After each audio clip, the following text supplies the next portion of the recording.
Insurance, your Pekin Insurance agent in Clinton. My guest on the Zoom call today, Caitlin Mellendorf, nutrition educator with the University of Illinois Extension in DeWitt, Macon, and Piatt counties. Good morning, Caitlin. Good to see you. How are you today? Good morning. Happy New Year. Yeah, Happy New Doing, Year to you. we How was got, your new year started? well, cold and snow, I think like everybody else. Yeah, it's So and I don't know about, you're further north than I am, but we got a little dusting of snow this morning. So that's just more snow. I think winter's here for a little while. yeah, it feels like every time you feel like you're out of the woods with the snow. Like you don't get a lot, but just like a dusting to remind you that you're still in January, right? So it's been Yeah. I But go ahead. it's all right. It's what it is. It's Illinois weather. We get snow in January. Exactly right. Yeah, keeping it that winter feel for sure. And let's talk a little bit, Caitlin. Coming up in February, as we turn the calendar over here soon, is going to be American Heart Month. And I know yesterday I picked the kids up from school, and they were talking about the Heart Health Challenge that the schools do. So let's dive into Heart Month in February. Let's start there today.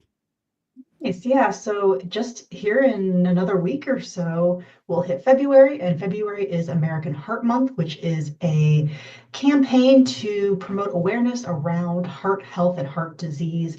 And in Illinois Extension, we do a lot of classes and education around heart healthy food choices, particularly to help lower blood cholesterol and lower blood pressure, which are both symptoms of cardiovascular disease and heart disease. And so I've got a couple of classes for February, and then actually I'm going to be taking Heart Month all year long. So I will have classes here in February all the way through. I think my latest class right now is scheduled for September. So we're going to take this topic through. So if you miss out on classes in February, just know there's more opportunity. But I'm going to give you a little preview into the class and what we're going to talk about. So when we look at blood pressure and cholesterol, these are things that we can manage with lifestyle. So you might be on medication, but we can also look at your food choices and other lifestyle activities like, are you being physically active? Are you moving your body each day? If you smoke, can we talk about reducing the frequency of smoking or maybe even having you quit smoking? And from the food perspective, we're looking at primarily the types of fats that you're eating, how much salt or sodium, the amount of added sugar that you're eating, and then the amount of fiber. So a lot of those we want to reduce. Like we're looking at lowering specific types of fats. We're looking at reducing sodium and reducing added sugar, and then bumping up on the fiber.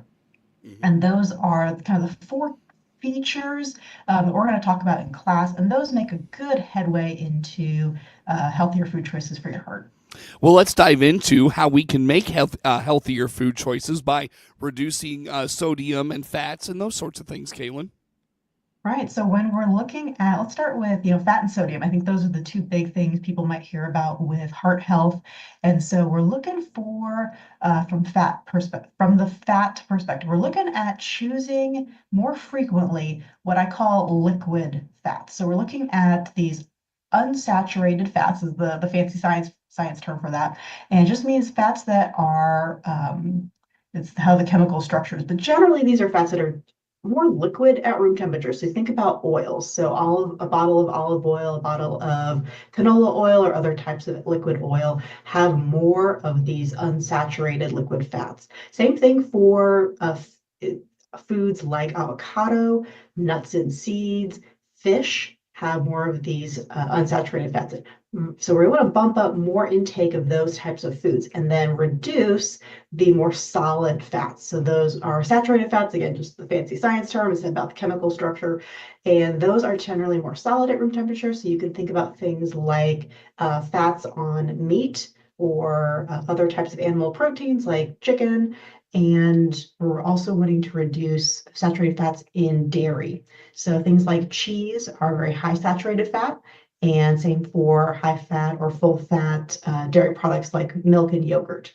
And our goal is we don't want to get rid of these things necessarily. If you're really enjoying eating cheese and you're enjoying eating, beef, that's okay. We can choose leaner cuts of beef. We can talk about reducing the amount of cheese and, different substitutions to get that cheesy flavor, but still have less saturated fat. Hmm. So there's ways we can work around making sure that we still get and enjoy what we're eating, but we're able to modify kind of the ratio. So we're kind of moving more of those unsaturated fats, but also then lowering those saturated fats. Yeah. And then I'll just quickly jump on sodium. So sodium is a portion of table salt. So table salt is actually two things. It's a chloride ion and a sodium ion, and together you get the crystal that is table salt. Salt seems to raise blood pressure for some people, and so we're looking at reducing sodium. Some of that is just if you cook a lot at home, look at where your sodium is when you season foods. But a lot of the sodium that we see is in packaged products. So we're looking for choosing packaged products that say no salt added or reduced sodium. So this can be things like cans of soup. This can be box mixes. So if you're going to buy a box mac and cheese or a frozen dinner, it's pretty high in sodium. It's making those swaps and looking for options that are lower salt. And I really appreciate the market is doing a nice job of giving us those options. Hmm. I want to go back again. Kayla Mellendorf, nutrition educator, University of Illinois Extension with DeWitt, Macon, and Piatt counties, our guest on the phone. I want to go back to the oil piece there, Caitlin, and ask, there's a lot of things you see on like Pinterest or Instagram or TikTok for however much longer we have it, where it's like, cook over oil. And, so probably a lot of people are just grabbing the canola oil, the vegetable oil. But I wonder if we could switch to I don't know if this is even an option. Are things like avocado oil, grapeseed oils, are those healthier alternatives we can try? So yeah, so you're right.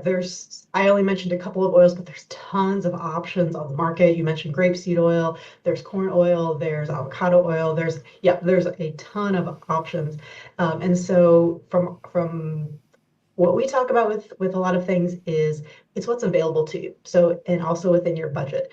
So any of those oils are going to have more of these heart healthy unsaturated fats. So if you really like the certain taste of a certain brand of oil, or you really like the taste of avocado oil, or you really find that particular a certain bottle or a certain brand fits in your budget, you're not going to go wrong with any choice that you make in terms of oil. The one exception, and I think we've gone on to other food trends. So coconut is kind of dropping off, I feel like, in terms of being trendy. But coconut oil is kind of the exception, right? It has the word oil in the name, but if you look on the label or if you just look at the product as well, it is more solid at room temperature. And this is because our tropical style oils, so things like coconut oil and palm oil, have more of these saturated fats. So even in the jar, they're more solid, similar to a stick of butter versus the truly liquid oils. You can turn the bottle over and you can see the flow of the oil. So any oil that fits in your budget, fits in your taste preferences, is going to be a great option. Coconut and palm oils are going to be more of those saturated fats, so something to cook less with if you currently do. Hmm.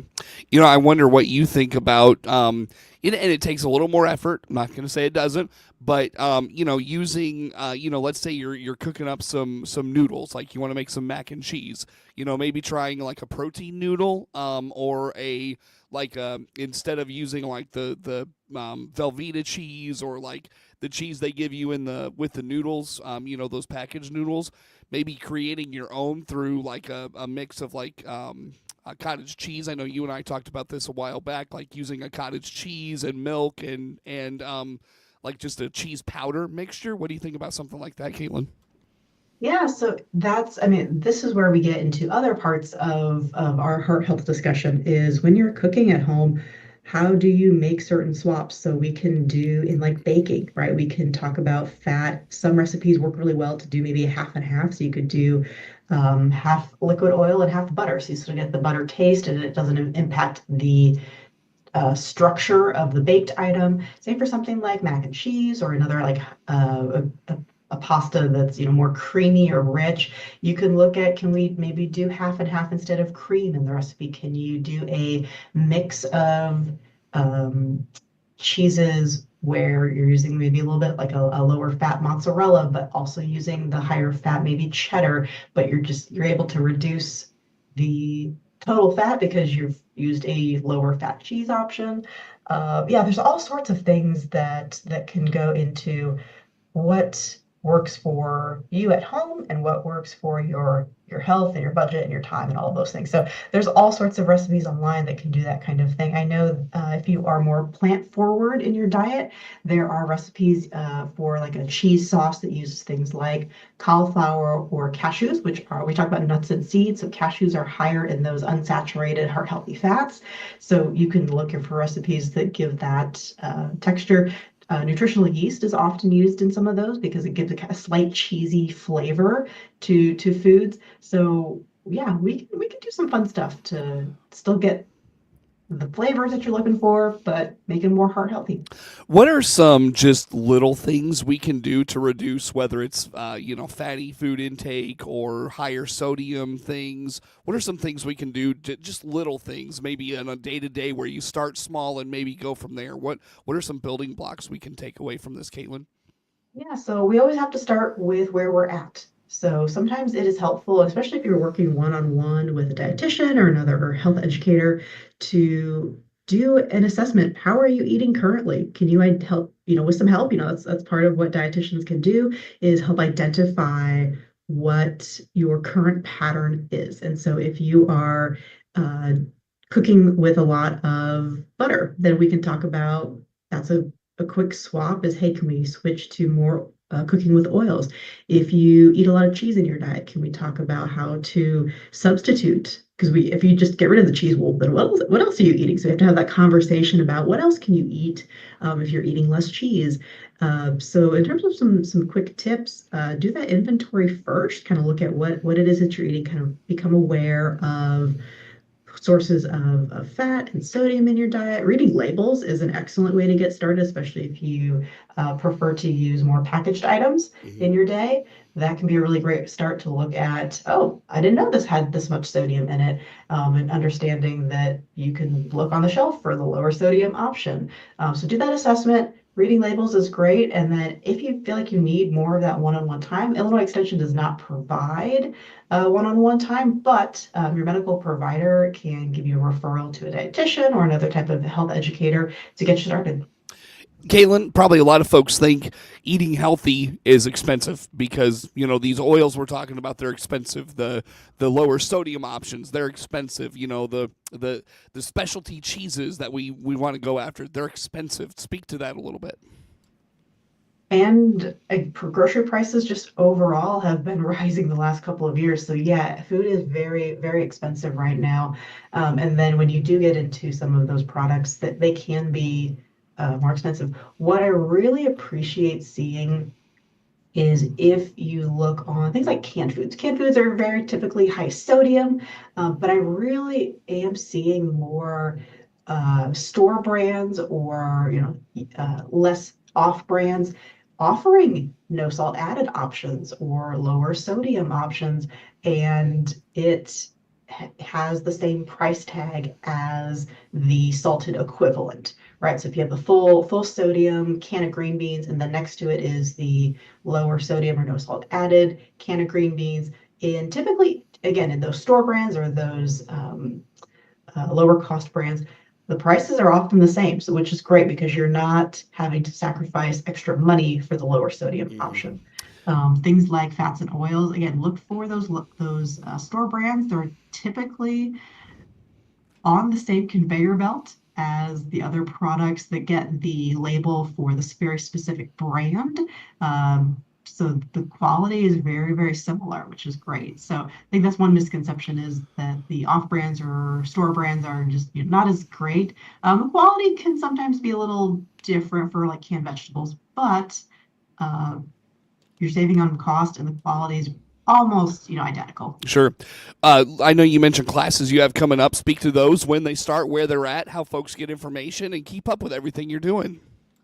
So for the month of February, we're going to start here in a couple weeks at the Maroa Public Library. We've got class on February 4th in the morning. And then that following week, I'll be at Warner Hospital in Clinton. on February the 13th. That is an afternoon class, and you can find all of the details to sign up at our website at go.illinois.edu/DMP for Do It, Make, and Payette. And I know for like Moreau Public Library, they are taking signups for this class. They're going to be tracking that for me, which is really nice. And so if you call the library or even just walk into the library, and you can get signed up there through Warner Hospital, we're going to host that registration, so you can sign up through us.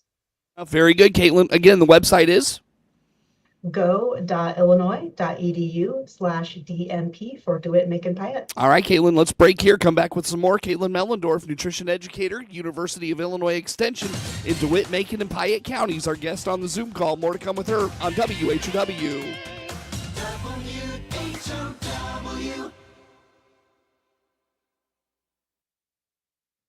Let's check the opening numbers now at the Chicago Board of Trade on this Thursday. Jim Taylor, RFD Radio Network. Corn and beans opening slightly higher, and wheat slightly lower. March corn opening 486.5 up 2.25. May corn up 2.25, 496.25, and July corn 498 up 2.25. March beans starting the day 1059 up 3. May beans up 3.5, 1071 3/4. July beans 1082.5 up 3 3/4. March Chicago wheat 553.5 down half a penny. May wheat 566 3/4 down half a penny, and July wheat down 3/4, 577.5. March bean meal 316.70 up 90 cents, and March bean oil up 4 cents, 44.46. Opening numbers at the Chicago Board of Trade on this Thursday morning. I'm Jim Taylor on the RFD Radio Network. Happy New Year from all of us at Baum Chevrolet Buick here in Clinton and Farmer City. This is Scott Baum. Most of our customers trade for a different SUV or truck because their needs change each year. That's good because we have transportation options for you. Plus, we need your trade. Our selection of top quality pre-owned trades come from you. Come see our ever-changing new Chevrolet and Buick inventory today. BaumChevyBuick.com. Right from the start.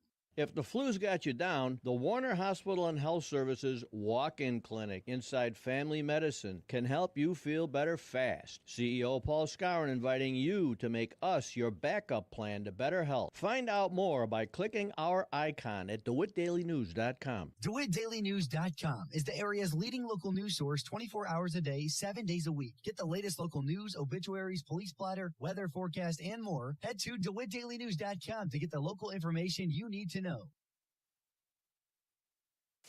Your friend in Central Illinois, WHOW.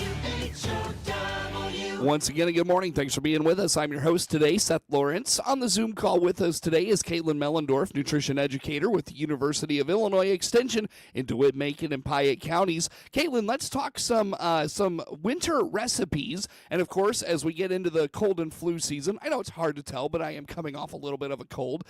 So how about cold and flu season and maybe some recipes that could help us power through this time? Yeah, I'm with you. I think I had the flu a couple weeks ago, and I know we've had a lot of our staff having colds and sneezing and coughing, and so it is that time of year. So it's really important to support our immune system with nutritious foods. And in the winter, we get just as nutritious of foods as we can have during other times of year, even though it may not feel like it as much. But I want to start with fruits in winter. So especially going on to cold and flu season, we're able to get a lot of vitamin C, potassium, and other vitamins and minerals that support your immune system when we focus on fruit. And so in winter, we're often looking at citrus. So we've got just varieties of citrus, right? We can have grapefruits and oranges, and then all the different variations of that. Occasionally, my small town grocery store will have blood oranges, or they'll have the cara oranges, which are kind of pink inside, and that coloring are a class of not true nutrients, but a class of what are called phytonutrients. So they're plant nutrients, and these are been shown to support different health needs. So reducing risk of certain diseases, and they're a great addition to the diet.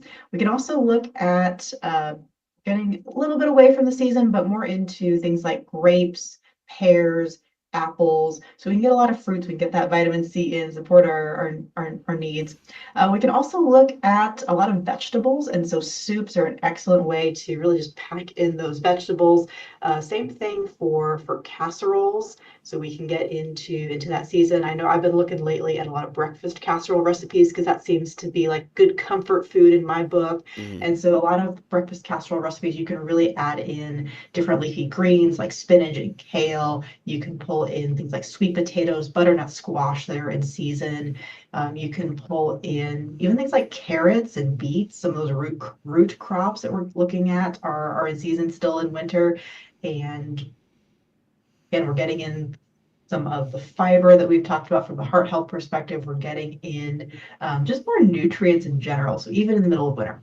But I don't want anyone to discount doing things like canned and frozen options. So in the winter, we don't have gardens that we can go out. We don't have farmers markets. We can go grab the fresh option. So relying on the canned and frozen ones are just as nutritious. They're typically packed within a couple hours of being pulled out of the field. So they're retaining a lot of those nutrients, even though they've been on a shelf or in a freezer for a while. So for winter, check out our website as well. We have recipes that can kind of help fuel that winter slump, maybe in the middle of winter if you're feeling uninspired about foods. So soups are a great option. Casseroles are a great option. If you are feeling like you want something kind of like stick to the ribs, things like a shepherd's pie kind of style, right? So you can have the meat and vegetables underneath and some potatoes on top. And then in winter especially, I really encourage people to look at variety. So variety can be a simple switch between the same ingredients that you make to do spaghetti and meatballs. You can use, instead of the meatballs, right, you can just do the ground meat, or maybe you want to turn it into lasagna. Those are all the same relative types of ingredients, pasta, sauce, and meat, but the presentation changes a little bit. Same for things like soups, right? You can do a soup that has beans in it, but you can change the type of bean. You can have different types of pasta in your soup. So try to look at for some of those little swaps to get you through, and really just giving everybody some inspiration. Check out our website at extension.illinois.edu/food, and we go into a variety of different blogs and recipes that you can get some inspiration from, or you can look at our Eat, Move, Save website, which also has a lot of recipes. Well, now you've got me wanting to try out a nice chicken noodle soup recipe next week, Caitlin. So I guess I'll be finding the ingredients I need for that. Very good. Again, website is extension.illinois.edu/food. Caitlin, always good to talk to you. Thanks for making time for us. Thanks, Seth. Yep, Caitlin Mellendorf, nutrition educator, University of Illinois Extension, our guest on the phone, or on the Zoom call, I should say, here this morning. The morning show streams to Facebook and YouTube, brought to you by Peterson Insurance, your Pekin Insurance agent in Clinton. Network News is now. WHOW.